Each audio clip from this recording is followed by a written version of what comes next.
Bonjour à toutes et à tous, j'espère que vous allez bien. Aujourd'hui, on se retrouve pour les pronostics de la huitième journée de la Ligue 1 qui commence donc avec Strasbourg contre Nantes et qui finit avec Rennes contre le PSG. Alors la semaine dernière, on a fait du 5 sur 8 en sachant qu'il y a un pronostic qui était remboursé. Donc comme d'habitude, vous le savez, ou pour ceux qui nous rejoignent d'ailleurs, bienvenue au petit nouveau, eh bien on part sur un pronostic par match avec des cotes qui sont toujours supérieures à 1,50 et vous allez voir qu'il y a quand même de très belles cotes pour cette huitième journée de Ligue 1.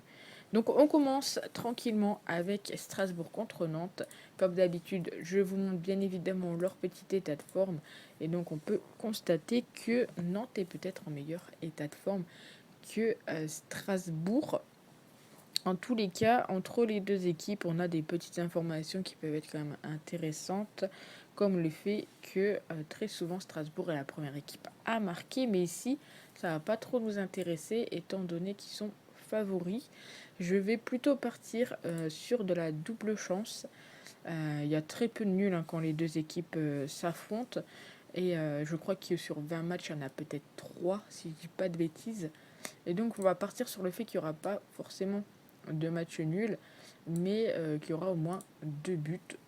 Donc, c'est Strasbourg ou Nantes et plus d'1,5 but. C'est coté à 1,78. Et comme d'habitude, n'hésitez pas à me mettre vos pronostics, vos avis dans les commentaires, surtout qu'il y a quand même le derby du Nord. Alors, n'hésitez pas à mettre ce que vous voyez plus Lens ou Lille l'emporter. On passe au match de samedi, donc de demain, avec Metz qui reçoit Nice. Euh, alors, hop, je vous montre ça. Actuellement, Nice est quatrième, Metz est 14e. Pas encore de défaite du côté des Niçois. Du côté de Metz, c'est 3 défaites, de nuls et 2 victoires. Au niveau de la forme, bon, Nice est quand même en meilleure forme, surtout qu'ils ont quand même battu le PSG et ensuite Monaco. Donc les Niçois, ils sont ici favoris, mais je vais tout de même tenter quelque chose qui peut-être va vous surprendre, je ne sais pas. En tout cas, n'hésitez pas encore une fois à le dire dans les commentaires. Je vais partir sur un nul. Euh, Nul mi-temps. Si je dis pas de bêtises, c'est ce que j'avais prévu. Alors, c'est ici. Je vais partir sur un nul mi-temps. Je sais pas pourquoi sur ce match-ci. Je vois bien un petit nul mi-temps qui est coté à 2,16. C'est deux équipes qui peuvent vraiment se neutraliser à la mi-temps. Donc je me dis pourquoi pas, en sachant que bon, ça passe assez souvent, le nul mi-temps entre les deux, enfin pour les deux. Donc je me dis pourquoi pas le tenter, c'est coté à 2,16. Si ça passe, on est bien. On enchaîne avec Reims contre Monaco. Là également un joli match, un match de haut de tableau, le premier qui se déplace chez le troisième. De mon côté, même si Monaco est en moins bonne forme, j'ai quand même plus envie de partir sur les monégasques. On a quand même pas mal d'informations entre les deux, que ce soit le plus de 2,5 buts, que ce soit le fait que Reims est actuellement très souvent vainqueur à la mi-temps, ce genre de choses. Mais entre les deux, entre les confrontations, honnêtement, on n'a pas forcément beaucoup d'infos. De mon côté, je serais pas étonné ici de voir un match nul. Et comme je partirais plus facilement sur Monaco, je pense que c'est, je le dis chaque journée, mais une équipe qu'il faut suivre. Euh, je vais partir sur le nul remboursé en cas de victoire de Monaco. C'est coté à 2,11. On enchaîne avec maintenant les matchs de dimanche et Marseille qui reçoit le Havre.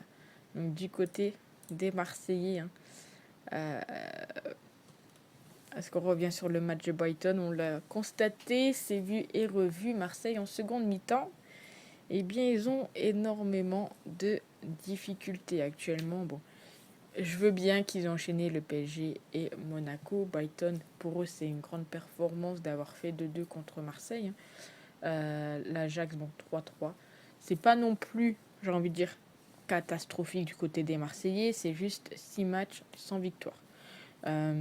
Avec très souvent quand même du plus de 5. La bonne nouvelle, c'est que lorsque les deux équipes s'affrontent, on est quand même sur Marseille qui est sur 11 matchs sans aucune défaite. Donc les supporters marseillais, potentiellement, ce week-end, vous allez pouvoir fêter la victoire, à savoir que sur une petite dizaine de confrontations, j'ai pas trouvé de victoire du Havre.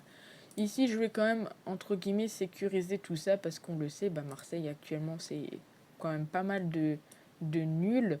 Je vais partir sur Marseille ou nul. Et il faut savoir qu'entre les deux, sur les 10 derniers matchs, eh bien, il y a eu 9 fois le moins de 5. Alors, pour ceux qui me découvrent, vous ne le savez peut-être pas, mais dans ces cas-là, moi, je sécurise avec un petit but en plus, à savoir ici Marseille ou nul. Et le moins de 3,5 buts, c'est coté à 1,64. On passe au match suivant. Et le match suivant, si je ne dis pas de bêtises, c'est Montpellier contre Clermont. Donc du côté de Montpellier, ils sont actuellement 9e, Clermont est 17e. Au niveau de l'état de forme, c'est pas joli d'un côté comme de l'autre, mais Montpellier a renoué avec la victoire contre Lorient sur un score de 3-0. Clermont, on va rien dire non plus, ils ont quand même fait match nul contre le PSG, donc c'est quand même plutôt intéressant. De mon côté, sur ce match-ci, je n'ai pas trouvé de pari spécial. Donc je vais juste tranquillement aller sur la victoire des Montpelliérains à domicile.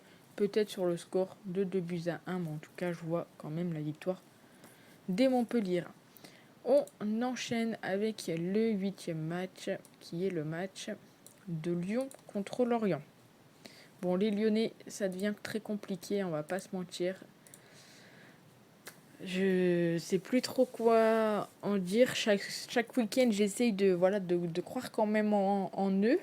Et au final, c'est très compliqué. Bon, là, l'avantage, c'est qu'on vous jouez contre Lorient, qui n'est pas forcément non plus au top de sa forme. Alors, ça a été un peu compliqué. D'un côté, on a une équipe qui est sur du plus de 5. De l'autre côté, on est sur une équipe, comme on peut le constater, qui est sur du moins de 5. On a également le fait qu'actuellement, Lyon encaisse très souvent le premier but. La bonne nouvelle, c'est qu'il y a quelque chose qui ressort assez souvent quand les deux équipes s'affrontent. C'est tout simplement le but des deux équipes qui est ici coté à 1,66. Donc on va partir tranquillement là-dessus. On enchaîne avec, je crois, le dernier match. Non, l'avant-dernier match qui est le derby. Ah non, il y a Brest-Toulouse, pardon. C'est ce qui me semblait bien. Qui est resté un match à 15h. Brest contre Toulouse, donc Brest 2e, Toulouse est actuellement 11e. Je vous montre bien évidemment leur petit état de forme, 53% tous les deux, avec Toulouse qui a joué cette semaine, donc attention bien évidemment à ça, je ne l'ai pas dit avant, mais Marseille a joué contre Brighton, vous l'avez compris, et puis ensuite on va parler quand même des 4 autres équipes françaises qui jouent soit en Ligue des Champions, soit en Ligue Europa. Donc, il faudra faire attention à ça, ou en Ligue Conférence, bien évidemment. Brest est quand même sur 4 matchs sans aucune défaite. On sait que très souvent, Toulouse est quand même une équipe qui marque très souvent le premier but. La bonne nouvelle, c'est qu'entre les deux, il y a quand même des petites choses qui ressortent. Mais j'ai envie de tenter quelque chose pour ce match-ci.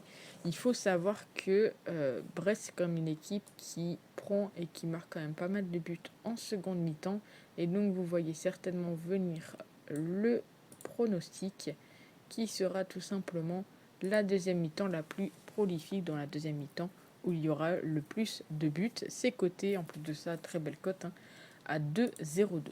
On passe maintenant au derby du Nord, à savoir Lens contre Lille. Donc je compte sur vous pour mettre dans les commentaires, est-ce que vous êtes plus team RC Lens ou la victoire du LOSC. Moi de mon côté, pour ceux qui le suivent, vous le savez, je suis plus côté Lens que côté Lille.